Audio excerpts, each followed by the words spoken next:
आज देखिए optical isomers. आज के क्लास में जो ऑप्टिकल आइसोमर्स में डिस्कस करना है उसमें हम लोगों को सबसे पहला टॉपिक जो लेके चलना है वो है हम लोगों के पास erythro and threo. Erythro and threo optical isomers. ये erythro and threo optical isomers क्या होता है, ध्यान से सुनिए। अगर हमारे पास कोई ऐसा पर्टिकुलर आइसोमर है जिसमें दो ग्रुप सेम हो, दो ग्रुप सेम कहने का मतलब सर कौन सा ग्रुप, जरा गौर करना। ये देखो OH और OH, ये H और H, इधर एक अलग ग्रुप है, ये एल्डिहाइड ग्रुप है, ये एल्कोहल ग्रुप है, ये अलग है, ठीक है। लेकिन दो ग्रुप ऐसा है जो सेम है, कोई भी कायरल सेंटर से अटैच दो ग्रुप सेम है। अगर दोनों सेम वाला ग्रुप एक दूसरे के ऊपर आ जाए तो उसको हम लोग कहते हैं इराइथ्रो आइसोमर। और अगर वो सेम वाला ग्रुप अपोजिट में आ जाए तो उसको हम लोग कहते हैं थ्रियो आइसोमर। जरा सोच के बताना, क्या ये मेसो कंपाउंड है? क्या ये मेसो कंपाउंड है? नहीं, ये मेसो कंपाउंड नहीं है। मेसो कंपाउंड में ऊपर और नीचे वाला भी सेम होता है। क्या मेरी बात समझ में आ रही है? Yes sir. मेसो कंपाउंड में होता है कुछ ऐसा, कि यहाँ A है तो यहाँ A है, यहाँ B है तो यहाँ B है, यहाँ C है तो यहाँ C है। दो कायरल सेंटर होता है लेकिन बीच में प्लेन ऑफ सिमेट्री मौजूद होने से ये हो जाता है मेसो कंपाउंड। याद आ रहा आपको? Yes sir. लेकिन इराइथ्रो या थ्रियो आइसोमर का कहने का कॉन्सेप्ट होता है कि यहां वाला ग्रुप सेम, ये भी ग्रुप सेम, लेकिन ये अगर C है तो ये D है। मतलब आप इसमें प्लेन ऑफ सिमेट्री नहीं बना सकते, आप इसमें plane of symmetry, centre of symmetry ये ड्रॉ नहीं कर सकते। बोलो सही है ना? ठीक है सर। इसको कहते हैं इराइथ्रो आइसोमर। ये है इराइथ्रो आइसोमर। और कुछ ऐसा हो कि A इधर है, A इधर, B इधर है, B इधर, और C और ये D है। फिर से आपके पास दो कायरल सेंटर आ गया, तो ये हमारे पास है थ्रियो आइसोमर। ठीक है। तो जब कभी भी आपसे इराइथ्रो या थ्रियो पूछा जाएगा ना, तो इराइथ्रो इस तरह के आइसोमर्स को कहते हैं जिसमें सिमिलर ग्रुप्स एक दूसरे के ऊपर आ जाए but still plane of symmetry या सेंटर ऑफ सिमेट्री मौजूद ना हो। कारण क्या है कि तीसरा ग्रुप अलग होता है, इसलिए प्लेन ऑफ सिमेट्री या सेंटर ऑफ सिमेट्री एब्सेंट होता है। और थ्रियो इसको कहते हैं जिसमें सिमिलर ग्रुप्स अपोजिट में हो, still it is not a plane of symmetry और सेंटर ऑफ सिमेट्री। तो इराइथ्रो और थ्रियो आइसोमर तुम्हारे सामने इस तरीके से रखा जाता है। जब नाम आता है तो you have to concentrate on this. क्या मेरी बात समझ में आ रही है आपको? Yes sir. ठीक है।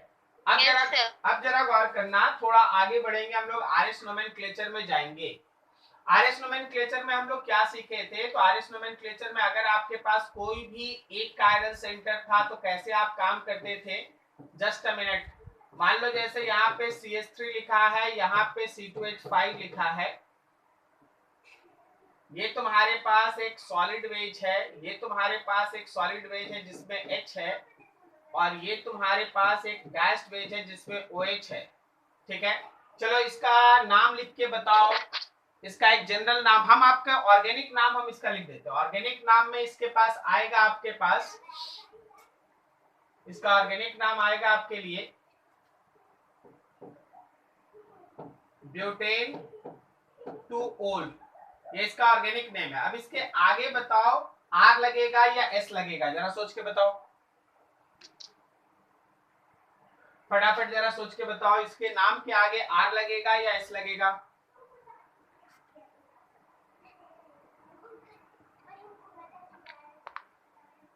इसके नाम के आगे R लगेगा या S लगेगा?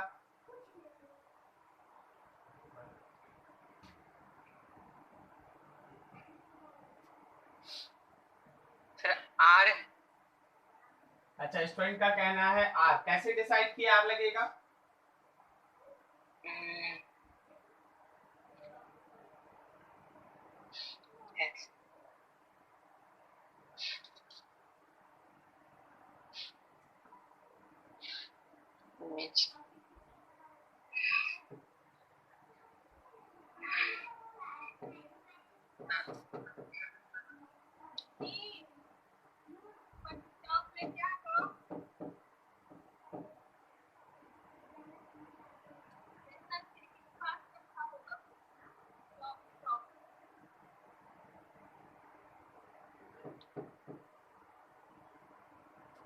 हाँ जी बताओ, इसका भी नाम हम लिख देते हैं। इसका नाम है हम लोगों का 2 क्लोरो पेंटेन। 2 क्लोरोपेंटेन इसका नाम है। इसके भी नाम क्या आ गया, आर लगेगा या एस लगेगा, आपको बताना। ठीक है, तो तरीका ये है, हम लोग यहाँ सीखना स्टार्ट कर रहे हैं। और आज आपको है ना एक से ज्यादा कार्य सेंटर पे नोमेनक्लेचर भी बताना, और भी बहुत कुछ है। चलिए जरा काम कर लेते हैं फटाफट। सबसे पहले तो आपको इसको कन्वर्ट करने आना चाहिए फिशर प्रोजेक्शन में। आप इधर खड़े हो जाइए एज ए ऑब्जर्वर। जब आप यहाँ खड़े हो जाएंगे एज ए ऑब्जर्वर, तो जरा गौर करके देखो, जरा गौर करके देखो। ऊपर में तुमको CH3, नीचे तुमको C2H5। बताओ लेफ्ट हैंड साइड में क्या दिखेगा? OH। OH दिखेगा, और राइट हैंड साइड में H दिखेगा। हाँ सर। ठीक है, अब चलिए सब कोई फटाफट प्रायोरिटी का डिसीजन ले लीजिए। प्रायोरिटी का डिसीजन ले लीजिए। देखिए हम प्रायोरिटी का डिसीजन ले लेते हैं। ये 4 नंबर है, ये 1 नंबर है, हाँ 1 नंबर, ये 2 नंबर है, और ये 3 नंबर है। बोलो सही है? Yes sir. तो आरएस नोमेनक्लेचर डिसाइड करने के लिए जो सबसे लीस्ट प्रायर ग्रुप है उसको लोएस्ट पोजीशन पे होना चाहिए ना। मतलब ये 4 नंबर नीचे आना चाहिए, मॉलिक्यूल बदलना भी नहीं चाहिए, और जो लीस्ट प्रायोरिटी ग्रुप है उसको सबसे नीचे आना चाहिए। आपको याद आ रहा मेरा ये स्टेटमेंट आपको लास्ट डे पढ़ाए थे, याद आ रहा आपको? Yes sir. तो ऐसा क्या करे कि ये 4 नंबर नीचे आ जाए और मॉलिक्यूल बदले भी नहीं? सर 90 डिग्री पे रोटेट कर देंगे। लेकिन एक को फिक्स भी तो करना पड़ेगा ना सर। इंटरचेंज करेंगे। हाँ, इंटरचेंज करेंगे।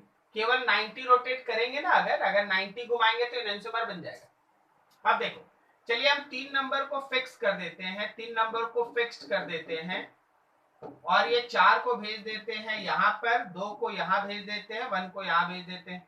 जब हम ऐसा करेंगे तो 4 हमको सबसे नीचे मिलेगा, 2 यहाँ दिखेगा, 1 ये रहेगा, और 3 ये रहेगा।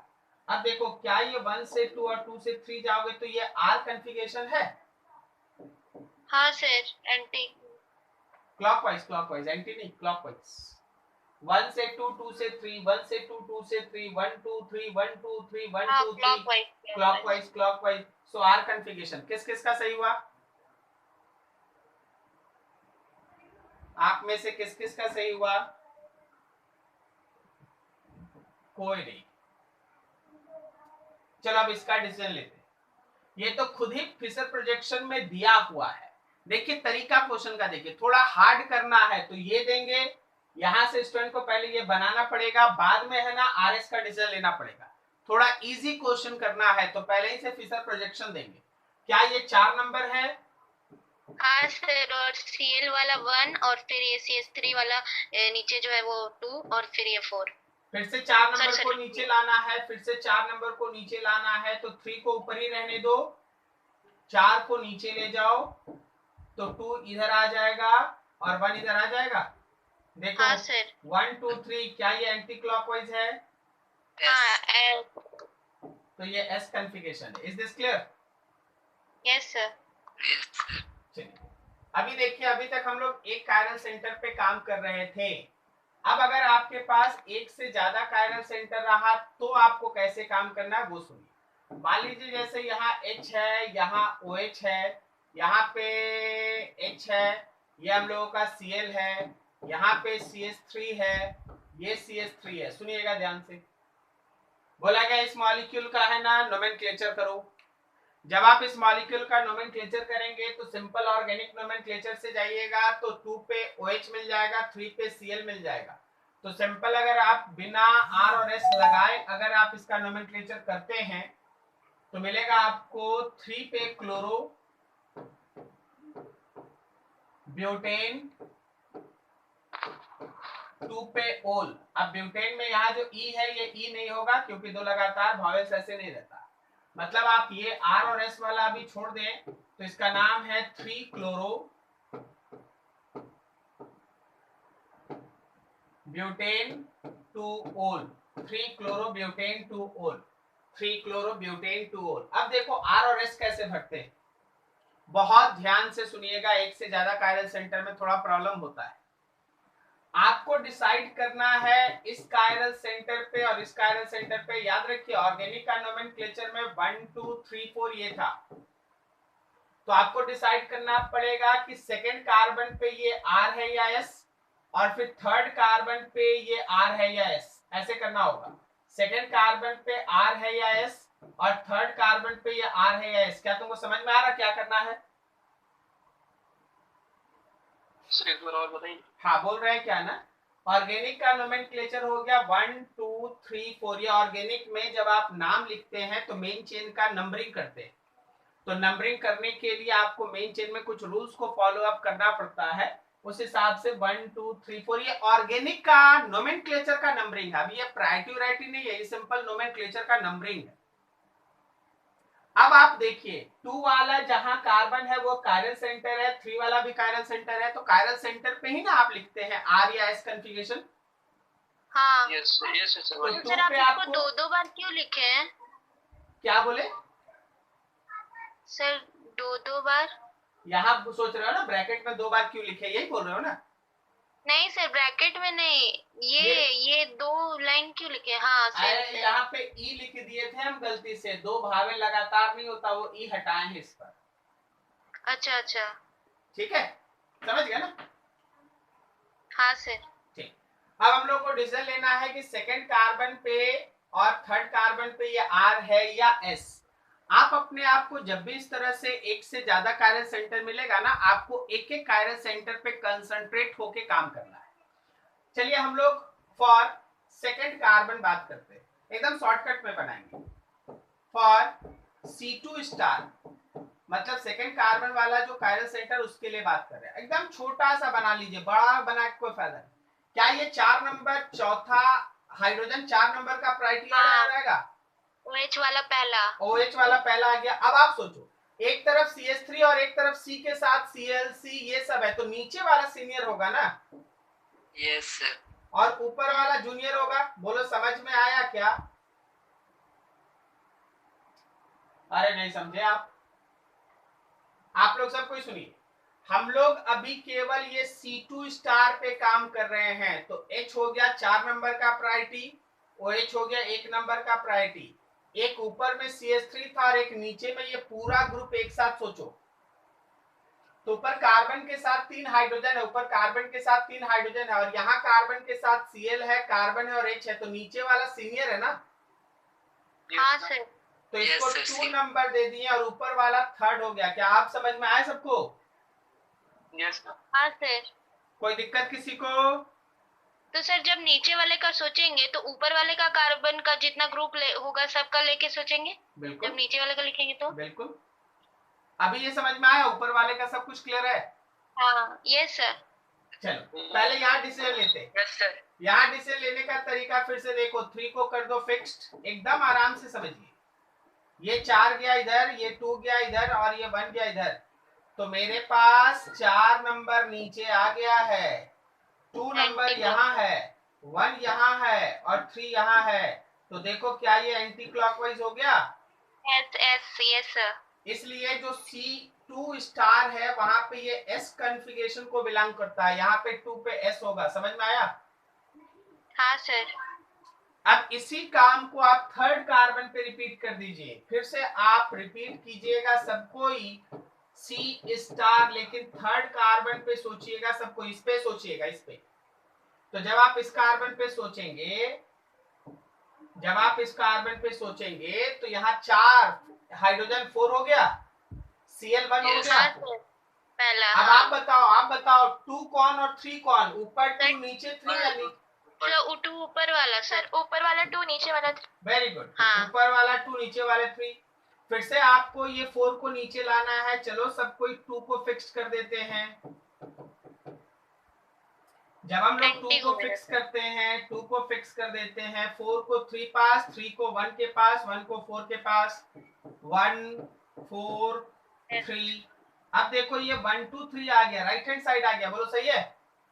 यस अच्छा। तो ये R कॉन्फ़िगरेशन है। क्या मेरी बात समझ में आई? Yes sir. ठीक है, तो एक से ज्यादा कायरल सेंटर रहने पे आपको अलग अलग कायरल सेंटर पे इंडिपेंडेंट काम करना पड़ता है।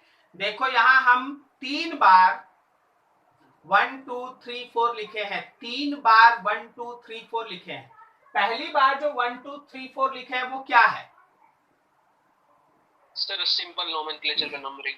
बिल्कुल, वो सिंपल नोमेनक्लेचर का नंबरिंग है, जिसमें आप प्रायोरिटी ऑर्डर सोचते हैं, जिसमें आप ये सोचते हैं कि कौन लॉन्गेस्ट कार्बन है, एक एंड से नंबरिंग स्टार्ट करते, जो मतलब नंबरिंग वाला रूल रेगुलेशन था यूपेक नोमेनक्लेचर का, वो है। फिर ये जो 1 2 3 4 है वो ग्रुप्स का अपना प्रायोरिटी ऑर्डर है, बोलो सही है? यस हाँ सर। और फिर ये भी जो 1 2 3 4 है वो ग्रुप्स का अपना प्रायोरिटी ऑर्डर है। क्या मेरी बात समझ में आई सबको? हाँ यस सर। अब हम आपको एक खेल दिखाते हैं, हम आपको एक खेल दिखाते हैं। बहुत बार ऐसा होता है कि नोमेनक्लेचर को देख के यू हैव टू डिसाइड कि दे आर इनएंसोमर्स और डायस्टीरियोआइसोमर्स। नोमेनक्लेचर देख के you have to decide they are diastereoisomers और इनएंसोमर्स। सर क्या बोल रहे हैं? देखो, फॉर वन कायरल सेंटर, अगर आपके पास केवल एक कायरल सेंटर है, तो अगर ए आर कॉन्फ़िगरेशन है तो इसका इनएंशियोमर एस कॉन्फ़िगरेशन का होगा। मतलब अगर हम बोल दें कि देखो, एक नाम दे दे, बोले कि देखो ये आर ब्यूटेन 2-ओल है, तो उसका इनएंशियोमर खोजो, तो जो एस ब्यूटेन 2-ओल होगा वो इसका इनएंशियोमर होगा। Is this clear? And reverse and vice versa.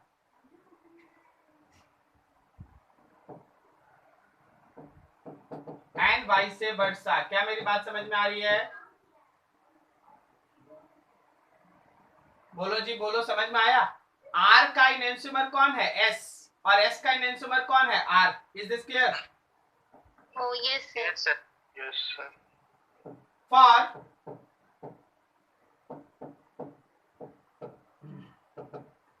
To chiral centres, अगर दो कायरल सेंटर्स रहे तो, अगर दो कायरल सेंटर्स रहे तो देखो, आर और आर कॉन्फ़िगरेशन है, तो इसका अगर S और S बनेगा तो इनएंशियोमर है, S और S है, इसका R और R बनेगा तो इनएंशियोमर है, दे आर इनएंशियोमर्स।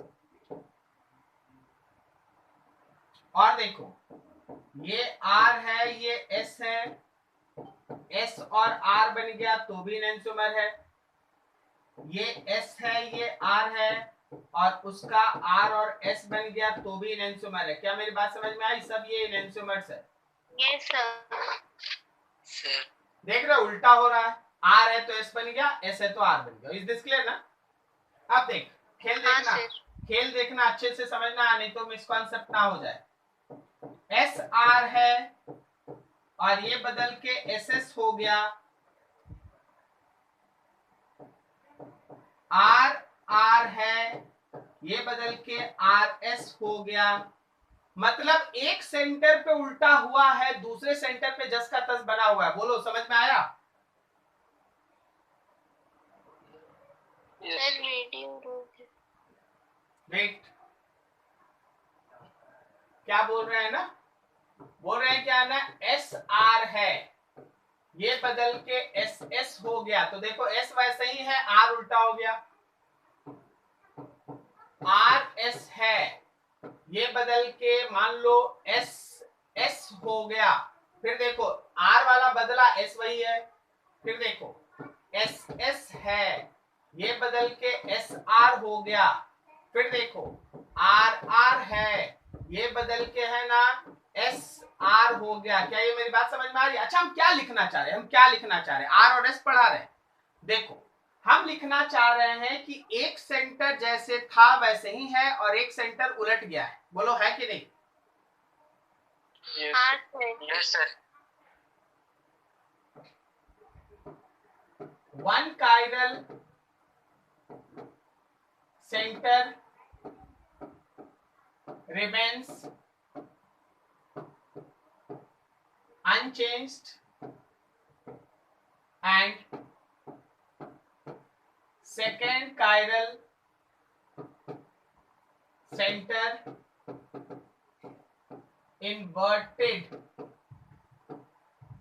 its configuration. याद रखना नाम से, then it is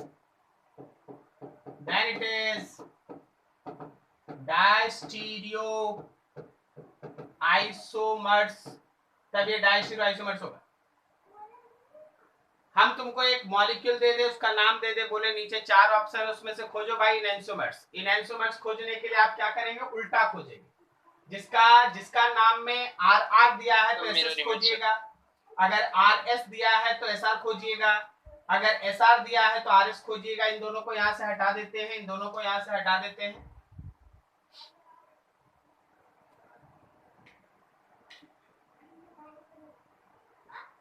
तो ये सब आपका इनएंसोमर्स में काउंट होता है, ये सब आपका इनएंसोमर्स में काउंट होता है। They all are enantiomers. उल्टा आर का एस, एस का आर, तो इनएंसोमर्स में काउंट होगा। लेकिन अगर कुछ ऐसा हो जाए, कि हमारे पास एक कॉन्फ़िगरेशन सेम है, एक उलट गया, एक कॉन्फ़िगरेशन सेम है, एक उलट गया, एक कॉन्फ़िगरेशन सेम है, एक उल्टा हो गया, तो ऐसे केस में डायस्टीरियो आइसोमर्स विल फॉर्म। क्या मेरी बात समझ में आ रही है? Yes sir. तो नोमेनक्लेचर के बेसिस पे भी आप इस तरीके से आर और एस कॉन्फ़िगरेशन निकाल सकते हैं, आर और एस कॉन्फ़िगरेशन निकाल सकते हैं। चलिए एक और एग्जांपल हम बताएंगे, इस टॉपिक को आप खत्म करेंगे, दूसरे टॉपिक पे जाना है। मान लो यहाँ CH3 है, यहाँ पे CH3 है, ये तुम्हारे पास डाइस्ड फॉर्म OH, और ये तुम्हारे पास सॉलिड फॉर्म मान लो H है, ठीक है। इसी तरह इधर में सपोज तुम्हारे पास H है और ये सॉलिड वेज है OH का। आपसे बोला गया इसका नोमेनक्लेचर लिख के दिखाएं, इसका नोमेनक्लेचर लिख के दिखाएं, इसका नोमेनक्लेचर लिख के दिखाएं, ठीक है। तो आप इस मॉलिक्यूल को देख के नोमेनक्लेचर लिखने का गलती ना करें, इसको फिशर प्रोजेक्शन में बदलें। सबसे पहले देखो 1 2 3 4, ये जनरल ऑर्गेनिक का नाम लिखने वाला तरीका है। तो हम अगर नाम लिखेंगे तो हम इसका लिखेंगे 2 और 3 दोनों पे ओल है, तो चलो जी पहले लिख लो ब्यूटेन 2,3 डाइओल। आप इसको लिखेंगे ब्यूटेन 2,3 डाइओल, ये रहा आपका नाम। अब यहाँ पे हमको भरना है कि सेकेंड कार्बन पे ये आर है या एस, और थर्ड कार्बन पे भी ये आर है या एस, ये हमको फिलअप करना है, भरना है। क्या मेरी बात समझ में आ रही है सबको? हाँ सर। तो आप इधर से ऑब्जर्वर की तरह खड़े हो जाइए। चलिए पहले इसका फिशर प्रोजेक्शन बनाइए। OH है सर लेफ्ट में, ऊपर में CH3 है, बताओ यहाँ पे लेफ्ट में कौन है तुम्हारा? तो OH सर। H है, H। हाँ सर, बाहर वाला लेफ्ट में होगा, बाहर वाला लेफ्ट में होगा, H है, H। बाहर वाला लेफ्ट। इधर से ना खड़ा होंगे जी। ओ हाँ हाँ हाँ, ये सर, ये सर, सॉरी।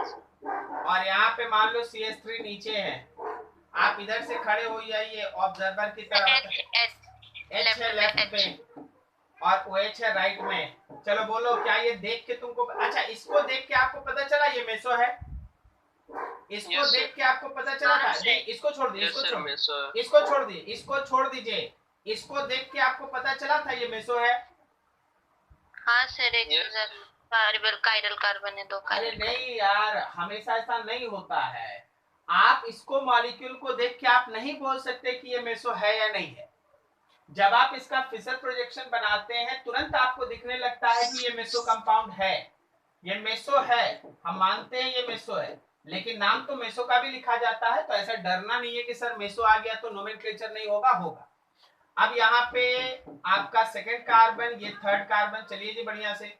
तो जब हम सेकेंड कार्बन को पकड़ेंगे, थोड़ा जगह कम है, हम लोग शॉर्टकट में सोचेंगे। हाँ, तो क्या ये 4 नंबर लेफ्ट में है और 1 नंबर राइट में है? ऊपर वाला 3 नंबर है और नीचे वाला 2 नंबर है, हाँ सर। ठीक है। तो जरा इससे थोड़ा काम कर लो, इससे थोड़ा काम कर लो। 4 नंबर को नीचे ले आओ, 4 को नीचे ले आए, 2 यहाँ चला गया, 1 यहाँ चला गया, 3 ऊपर है, तो 1 2 3 लेफ्ट हैंड साइड की तरफ।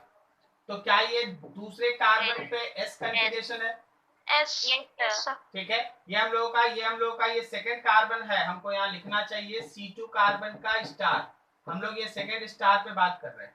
जब हम लोग यहाँ थर्ड स्टार पे बात करेंगे, थर्ड कार्बन के कायरल सेंटर पे जब हम लोग बात करेंगे, तो जरा गौर करो, लेफ्ट हैंड साइड में 4 है, राइट हैंड साइड में 1 है, नीचे में मेरा 3 है, ऊपर में मेरा 2 है। फिर से आपको 4 को नीचे लाना है, 4 को नीचे लाना है, 4 को नीचे ले गए, 3 यहाँ हो गया, 1 यहाँ है और ये 2 है। क्या ये क्लॉकवाइज आ रहा है? ओ हाँ यस सर। अरे बोलो जी, समझा? Yes sir. Yes Yes, sir. तो क्लॉकवाइज है तो क्या हम यहाँ पे 3 पे आर लिखेंगे? हाँ यस सर। तो ये है तरीका हमारे नोमेनक्लेचर को परफॉर्म करने का। अच्छे से 2 मिनट समय देके इसको बढ़िया से है ना समझिए। हम इसको अभी रफ नहीं करते, इसको भी देखिए, पिछला वाला भी दिमाग में लाइए, हम दोनों अभी दिखाएंगे। इसको पहले दिमाग में अच्छे से समझिए, सब कोई बढ़िया से देखिए।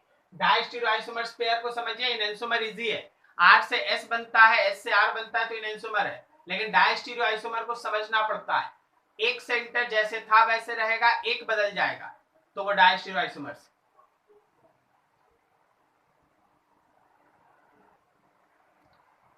देखो अगला सेक्शन जो हम लोग को पढ़ना है that is called enantiomeric mixture. Enantiomeric mixture nomenclature वाला पार्ट आपका हुआ। आरएस नोमेनक्लेचर किसको कहते हैं, आप जितना बताए हैं उतना ध्यान रखिएगा।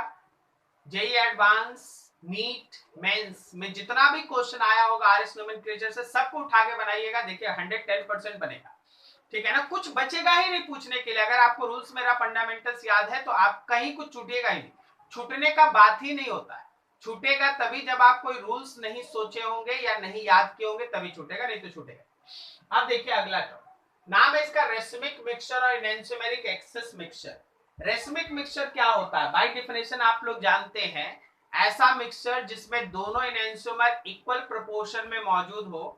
जब दोनों इनएंशियोमर इक्वल प्रोपोर्शन में मौजूद होगा, 50% S होगा और 50% अगर R होगा, 1:1 मोलर रेशियो में अगर होगा, 1:1 मोलर रेशियो में अगर होगा, तो उसको हम लोग इनएंशियोमर्स का इक्वल प्रोपोर्शन मानते हैं। और वैसे पर्टिकुलर मिक्सचर को हम लोग रेसमिक मिक्सचर कहते हैं। क्या मेरी बात समझ में आ रही है सबको? Yes sir. 50% S configuration, 50% R configuration, दोनों एक दूसरे के rotation of plane polarised light को कैंसिल कर लेता है और दोनों नेट रोटेशन का इफेक्ट जीरो कर देता है। बिल्कुल सही। अब आपके पास एक नया चीज अब इंट्रोड्यूस करा दिए, नाम है इनएंशियोमेरिकली एक्सेस मिक्सचर। इसको शॉर्ट फॉर्म में ईई लिखा जाता है, ईई मिक्सचर। ईई मिक्सचर का मतलब क्या होता है? देखो 20% S है और 80% R है। 20% S कॉन्फ़िगरेशन वाला है सब्सटेंस और 80% R कॉन्फ़िगरेशन वाला है सब्सटेंस। क्या बोलते हो? इससे जब तुम प्लेन पोलराइज्ड लाइट को पास करोगे तो क्या अब भी उसका नेट रोटेशन जीरो आएगा? No sir. किसके हिसाब से आ जाएगा? S के हिसाब से आएगा या R के हिसाब? R के हिसाब से आ जाएगा, R के हिसाब से आ जाएगा। तो इसको हम लोग इनएंशियोमेरिकली एक्सेस कहेंगे in terms of R configuration. Enantiomerically excess कहेंगे in terms of R configuration. Is this clear? मेरी बात समझ में आ रही है? Yes sir. ठीक। अब जरा गौर करना कि जो हमारे पास 20% S था, 80% R था, ये मिक्सचर था ये वाला। अब इस 80% R का क्या हुआ? 20% S को न्यूट्रलाइज करने में 20% R खर्च हो गया और 60% R बच गया। बोलो मेरी बात समझ में आई? हाँ 20% S का जो नेचर था लाइट को घुमाने का, वो 20% R के अपोजिट डायरेक्शन से कैंसिल हो गया, लेकिन 60% S बच गया। तो तुमको जो लाइट पे इफेक्ट दिखाई देगा, तुमको जो प्लेन पोलराइज्ड लाइट के रोटेशन पे इफेक्ट दिखाई देगा, वो 80% आर की वजह से होगा या 60% आर की वजह से? Sir 80 60 sir. 60% आर की वजह से आपको नेट रोटेशन दिखाई देगा, क्योंकि 20% तो एस के साथ न्यूट्रलाइज हो गया। बोलो सही है कि नहीं? खत्म कर दिया। हाँ यस सर। इसका मतलब ये 20% और 20% वाला हिस्सा मिलके जब दोनों एक दूसरे को कैंसिल कर लिया, तो क्या ये 20% वाले हिस्से को हम लोग यहाँ पे एक नाम दे दिए, बोल दिए रेसिमिक मिक्सचर। 20% एस, 20% आर, आप बोल सकते हैं ना 1:1 मिक्सचर। हाँ सर। तो क्या हम लोग बोलेंगे ये 60% इनएंशियोमेरिकली एक्सेस ऑफ आर है, 60% इनएंशियोमेरिकली एक्सेस है। क्या मेरी बात समझ में आई? Yes sir. सबको क्लियर समझ में आया? इनएंशियोमेरिकली एक्सेस का मतलब क्या होता है? सिंपल बात होता है कि एक इनएंशियोमर दूसरे इनएंशियोमर के कंपैरिजन में ज्यादा है। एक इनएंशियोमर दूसरे इनएंशियोमर के कंपैरिजन में ज्यादा है। क्या मेरी बात समझ में आ रही है?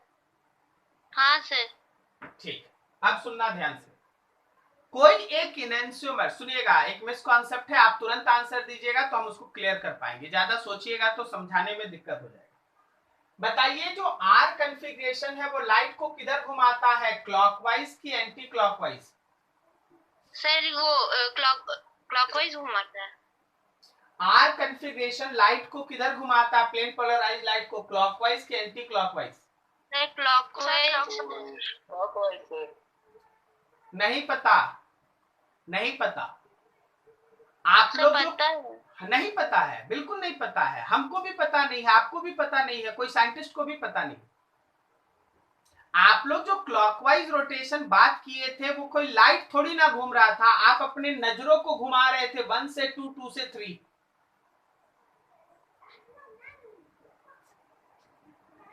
आप जो आर का डिसीजन लिए, आप आर का डिसीजन क्या लिए थे, 1 से 2, 2 से 3, हम लोग अपने आईसाइट को घुमाते थे। अगर प्रायोरिटी ऑर्डर 1 से 2, 2 से 3 जाने में क्लॉकवाइज आएगा तो आर नाम लिख देते थे। हाँ, और अगर एंटी क्लॉकवाइज आएगा 1, 2, 3, अगर आंख से 1, 2, 3 देखेंगे एंटी क्लॉकवाइज आएगा तो एस नाम लिख देते थे। बोलो सही है कि नहीं? हाँ सर। तो भाई ये नाम लिखने का तरीका है, इसको लाइट के रोटेशन से कोई मतलब नहीं है, इसको लाइट के रोटेशन से कोई मतलब नहीं है। आप ये बिल्कुल नहीं कह सकते कि आर कॉन्फ़िगरेशन लाइट को क्लॉकवाइज घुमाएगा और एस कॉन्फ़िगरेशन लाइट को एंटी, ये गलत है। आर कॉन्फ़िगरेशन क्लॉकवाइज भी घुमा सकता है, एंटी क्लॉकवाइज भी घुमा सकता है, तो एस कॉन्फ़िगरेशन भी क्लॉकवाइज और एंटी क्लॉकवाइज दोनों घुमा सकता है। मेरी बात समझ में आ रही है? हाँ यस सर। क्या सबको मेरी बात समझ में आ रही है? Yes sir. तो आप आर और एस से है ना ये डिसीजन ना ले कि ये लाइट को किधर घुमाएगा, नाम से आप लाइट के रोटेशन का डिसीजन नहीं ले सकते। बस आप एक ही चीज का डिसीजन ले सकते हैं कि अगर, वर्ड है अगर आर घुमाएगा एंटी क्लॉकवाइज तो एस घुमाएगा क्लॉकवाइज, और अगर आर घुमाएगा क्लॉकवाइज तो एस घुमाएगा एंटी क्लॉकवाइज। क्या बोलते हो, समझ में आया? हाँ सर। नहीं नहीं, हमको नहीं लग रहा कि सब कुछ समझा।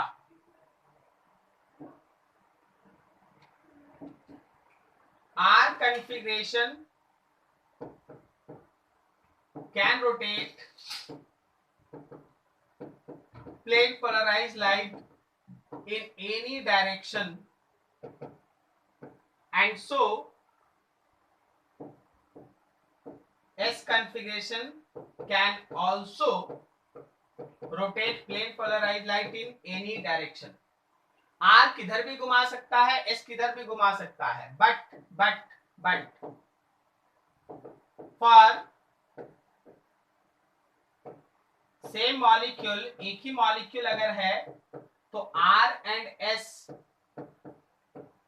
rotates plane polarized light in opposite direction. अगर एक ही मॉलिक्यूल है तो R जिधर भी घुमाएगा S उल्टा घुमाएगा, R जिधर भी घुमाएगा S उल्टा घुमाएगा। क्या मेरी बात समझ में आई?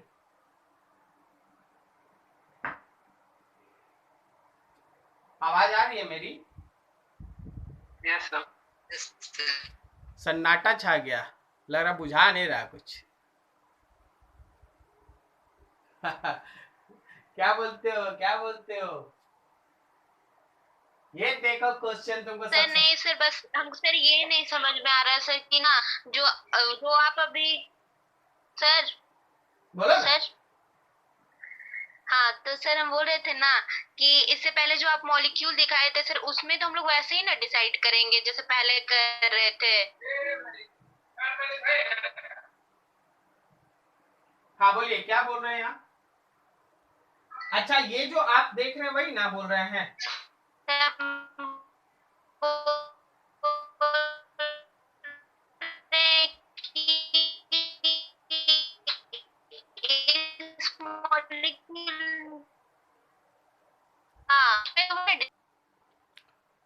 तो देखिए, ये जो आप डिसीजन देख रहे हैं ना, ये नोमेनक्लेचर का डिसीजन है, ये लाइट के रोटेशन का डिसीजन नहीं है। उसी तरह ये नोमेनक्लेचर का डिसाइड करने का है, लाइट के रोटेशन का डिसीजन नहीं है। ठीक है, चलिए आगे देखिए। एक न्यूमेरिकल देखिए, न्यूमेरिकली एक्सेस का कॉन्सेप्ट समझ में आएगा। देखो ये क्या लिखा है, लिखा है कि फॉर ब्यूटेन 2-ओल, ये एक ऑब्वियसली ब्यूटेन 2-ओल बनाइएगा, एक कायरल सेंटर आ जाएगा। तो एक कायरल सेंटर का मतलब है कि उसका एनेंटियोमर्स बनेगा।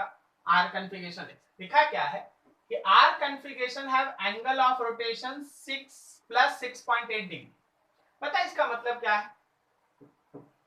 इसका मतलब है कि अगर आर कन्फिगरेशन का रोटेशन प्लस 6.8 डिग्री है, ये प्योर आर है, प्योर आर, तो अगर आप इसका प्योर एस लेंगे ना, अगर आप इसका प्योर एस कन्फिगरेशन लीजिएगा तो -6.8 डिग्री। अब कोई हमको बोले कि सर आर था एस था, हम बोले देखो आर का हम पहले रोटेशन देखे, क्वेश्चन खुद तुमको बोला, बाद में एस हम लोग उसका माइनस लगा दिए। अब आगे सुनो, लिखा है for any enantiomerically excess mixture net rotation of light is found to be -3.4 degree. अब तुम ही सोचो, अगर ये -3.4 डिग्री नेट रोटेशन आ रहा है तो वो enantiomerically excess आर के टर्म में है कि एस के टर्म में? सर एस के टर्म में। एस के टर्म में, वेरी गुड, क्योंकि वो माइनस में enantiomerically excess मिक्सचर का रोटेशन है। बोलो समझ में आया? हाँ sir. enantiomerically excess mixture have net rotation -3.4 degree. इसका मतलब है कि enantiomerically excess mixture have excess S configuration, उसके पास S कॉन्फ़िगरेशन ज्यादा है R कॉन्फ़िगरेशन से। क्या मेरा एक एक लाइन समझ में आ रहा है आपको? हाँ सर। ठीक, अब आखिर कितना ज्यादा है ये डिसीजन लेना होगा। Percentage of excess S configuration, percentage, ये वर्ड है एक्सेस S कॉन्फ़िगरेशन। तो देखो अगर पूरा 100% होता तो 6.8 होता, ये 3.4 है, 3.4 by 6.8 into 100, is this 50%? Yes sir. हड़बड़ाई मत। अब आपको लगा आपका आंसर आ गया, आंसर आ गया, ये तो दिक्कत। बोला गया है कि 50% एस कॉन्फ़िगरेशन ज्यादा है, ठीक है, 50% एस कॉन्फ़िगरेशन ज्यादा है। अब जो 50% बाकी बचा है उसका क्या है?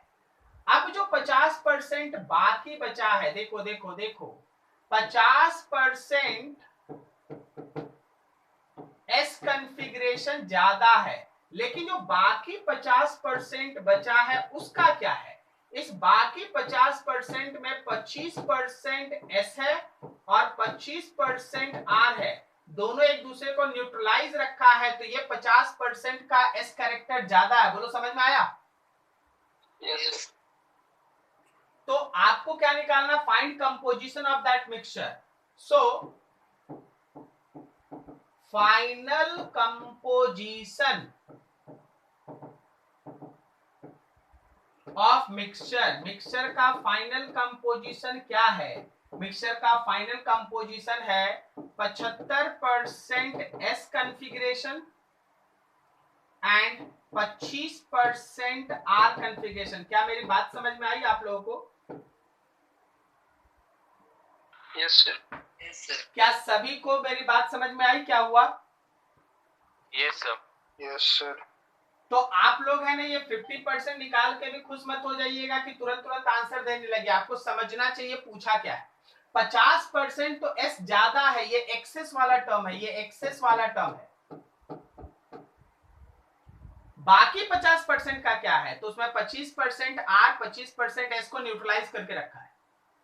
तो टोटल एस कितना हुआ? 75% और आर कितना हुआ? 25%। Out of 75% S, 25% will be neutralized by 25% of R and the remaining 50% will be acting as a excess in enantiomer. Is this clear? Yes. ठीक, अगला देखो, इसको बनाओ, चलो फटाफट बनाओ, इसको बनाओ, इसको फटाफट।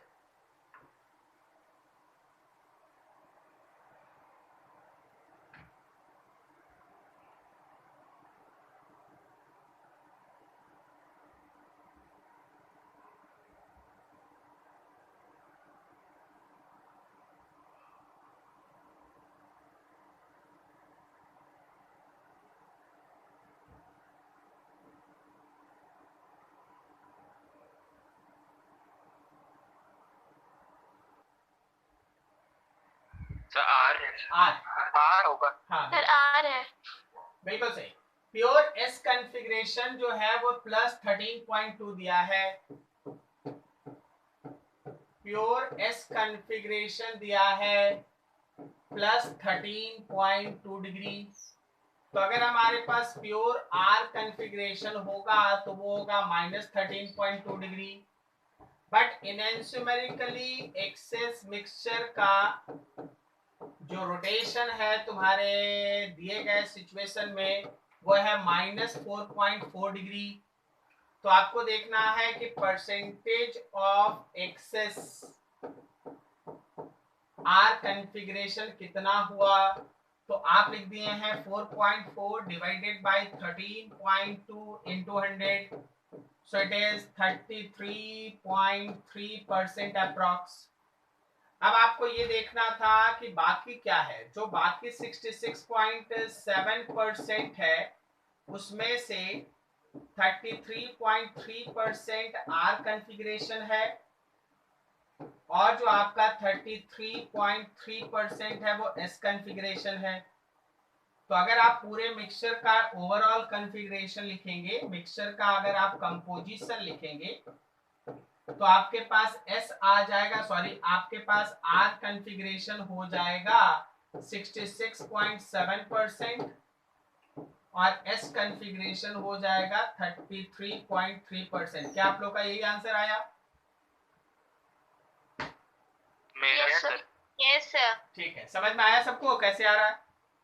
हाँ सर। चलिए बढ़िया, ठीक है।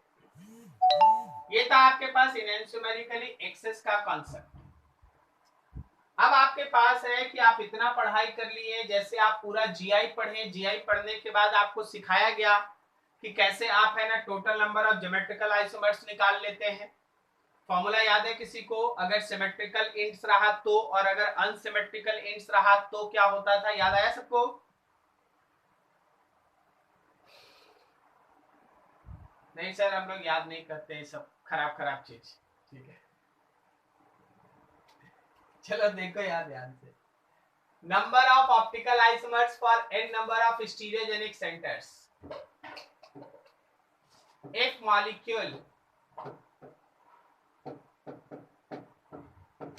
is asymmetric,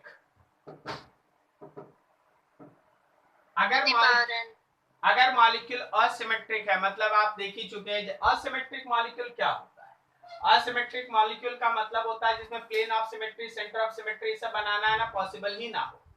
ठीक है ना। अब देखो ये मॉलिक्यूल सिमेट्रिकल है, ये मॉलिक्यूल सिमेट्रिकल है, इसमें प्लेन ऑफ सिमेट्री आप ड्रॉ कर सकते हैं, तो इसमें मेसो आता है। लेकिन अगर आप इस मॉलिक्यूल को लीजिएगा, बताइए यहाँ Cl है, यहाँ OH है, कोई भी हिसाब से आप इसमें प्लेन ऑफ सिमेट्री ये सब बना पाएंगे? नहीं बना पाएंगे। नहीं फिर तो ये कहलाता असिमेट्रिक, एकदम असिमेट्रिक है, उसमें प्लेन ऑफ सिमेट्री का कोई चांस ही नहीं। ठीक है, तो ऐसे केस में जब आपके पास इस तरह का असिमेट्रिक मॉलिक्यूल हो जिसमें एकदम है ना plane of symmetry, centre of symmetry, सब कुछ हो नहीं सकता है, तो मॉलिक्यूल इज असिमेट्रिक। तो ऐसे केस में ध्यान रखना, नंबर ऑफ ऑप्टिकल आइसोमर्स या ऑप्टिकल एक्टिव आइसोमर्स, थोड़ा समझना जरा।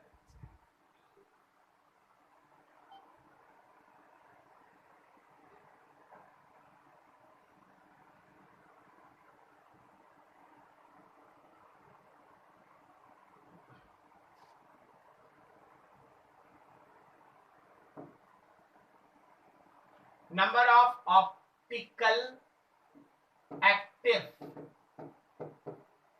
आइसोमर्स ये होता है 2 पे power n। Number of optical active isomers ये होता है 2 पे पावर n।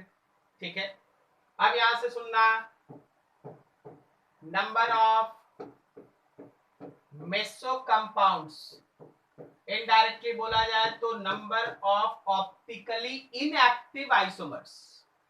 मेसो कंपाउंड्स है तो ऑप्टिकल आइसोमर्स, इसमें कोई शक नहीं, लेकिन वो ऑप्टिकली इनएक्टिव होता है। Is this clear? मेरी बात समझ में आई? तो ये फॉर्मूला ये इस केस में होता है 0। तो अगर हम आपसे पूछें कि भाई total number of optical isomers कितना है, तो ये दोनों ऐड होगा, तो अभी भी आपका आंसर 2 पे पावर n होगा, 2 पे पावर n होगा। समझ में आया यहां तक? हाँ सर। क्या तीनों का मीनिंग आपको क्लियर है? ऑप्टिकली एक्टिव आइसोमर मतलब उसे प्लेन पोलराइज लाइट पास कीजिएगा तो रोटेशन क्लॉकवाइज या एंटी क्लॉकवाइज दिखेगा। मेसो कंपाउंड्स मतलब ऑप्टिकली इनएक्टिव आइसोमर्स, अभी 0 है क्योंकि सब ऑप्टिकली एक्टिव है। दोनों को ऐड करेंगे, टोटल ऑप्टिकल आइसोमर्स 2 पे पावर n होगा। ठीक है, अब देखो दूसरा,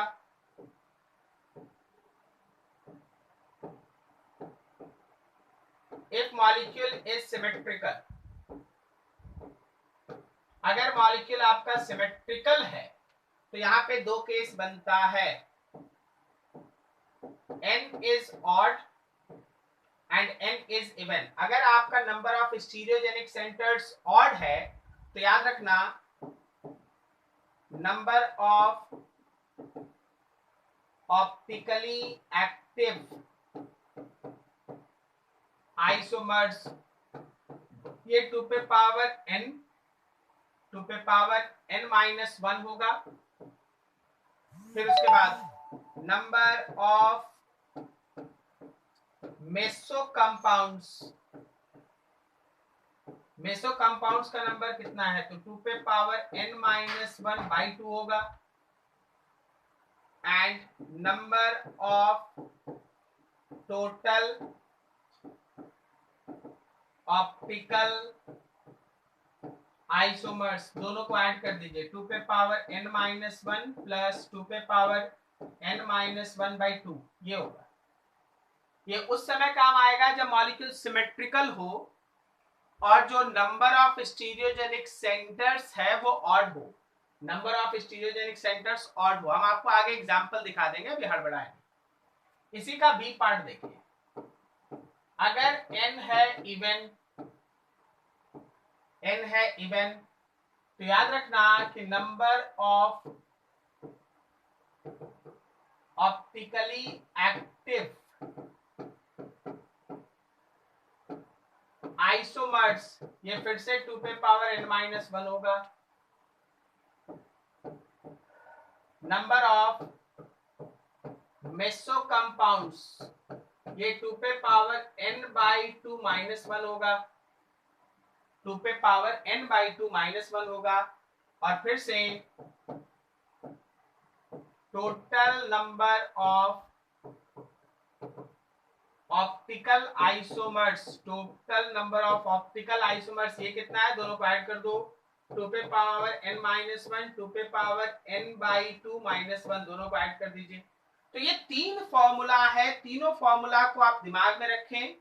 आगे हम आपके पास एक दो एग्जाम्पल रखेंगे जहां से आप इन चीजों को क्लियर करके आगे बढ़िएगा। ओके, ये 3 का 3 फॉर्मूला है, तीनों फॉर्मूला को दिमाग में बैठा लो। क्या समझ में आ रही है सब कुछ? Yes sir. एक एग्जाम्पल, एक दो एग्जाम्पल कर लेते हैं, ज्यादा इजी रहता है चीजों को समझना।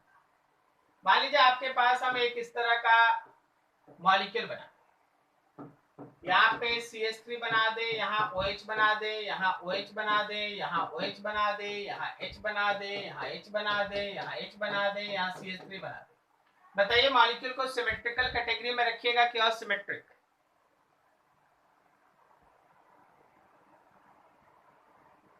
अरे बोलिए भाई, मॉलिक्यूल को सिमेट्रिकल रखिएगा या असिमेट्रिक?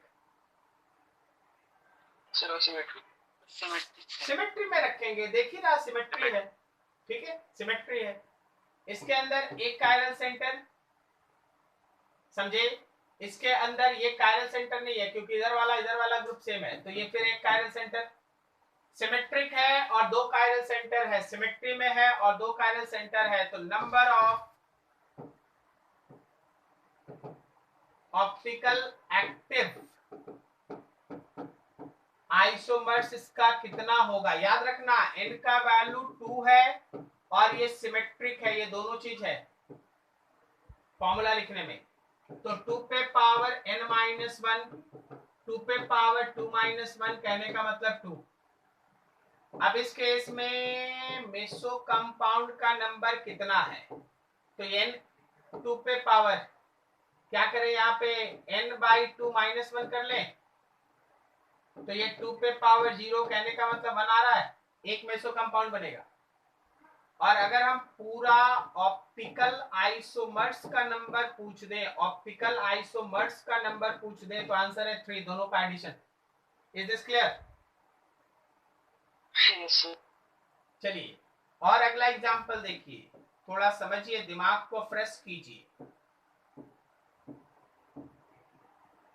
यहाँ पे OH है, यहाँ H है, यहाँ Cl है, यहाँ OH है। चलिए यहाँ पे Cl है, यहाँ H है, यहाँ पे OH है, यहाँ पे CH3 है, यहाँ पे Cl है, यहाँ पे एक CH3 है। अब बोलिए मॉलिक्यूल सिमेट्री में रखिएगा कि unsymmetric? Asymmetric.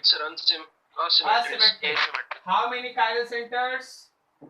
1 2 3 4। Is this clear? सब कायरल सेंटर है, सब कायरल सेंटर है, तो 4 है और मॉलिक्यूल है असिमेट्रिक। 4 है, मॉलिक्यूल है असिमेट्रिक। तो याद रखना कि number of optical active isomer 2 पे पावर 4 कहने का मतलब 16। सही है? Number of meso compound, meso 0, total isomers सब optically active 16। Is this clear? Is this clear? Yes sir. Yes sir. तो आपके सामने जब मॉलिक्यूल रहेगा, you have to go through this way. Glucose बहुत फेमस है, ऐसे रहता है आपके पास। यहाँ है CH2OH, यहाँ पे लिख दिए एल्डिहाइड, हो गया इंट्स अलग अलग। OH है, H है, यहाँ पे OH है, यहाँ मान लो H है, सपोज यहाँ पे CH3 है, यहाँ OH है, फिर यहाँ पे देख लो H है, यहाँ OH है। क्या आपके पास कुल मिला के 4 कायरल सेंटर है? यस। मॉलिक्यूल सिमेट्रिक है या asymmetric? Asymmetric. Asymmetric. Use this concept, you get answer. Is this clear? Yes sir. Yes sir. आपको ऐसे इन सब चीजों पे चलना है, ठीक है? तो ये रहा तुम्हारे ऑप्टिकल आइसोमेरिज्म का सारा सेक्शन। लेकिन आप ये मत समझिए कि आइसोमेरिज्म खत्म है। कन्फॉर्मेशनल आइसोमर, रोटोमर्स अगले दिन से पढ़ाएंगे, एक दिन इस पे भी समझ लेंगे। रोटोमर्स कहने का मतलब आपके 11 का जब आप एल्केन पढ़िएगा ना, हाइड्रोकार्बन पढ़िएगा, एल्केन पढ़िएगा, तो उसमें आप देखिएगा, एनसीईआरटी पलट के देखिएगा, उसमें आपको लिखा मिल जाएगा eclipsed form, staggered form, Newman projection, sawhorse projection, तो वहां हम आइसोमेरिज्म अब फिर से टच नहीं करने जा रहे।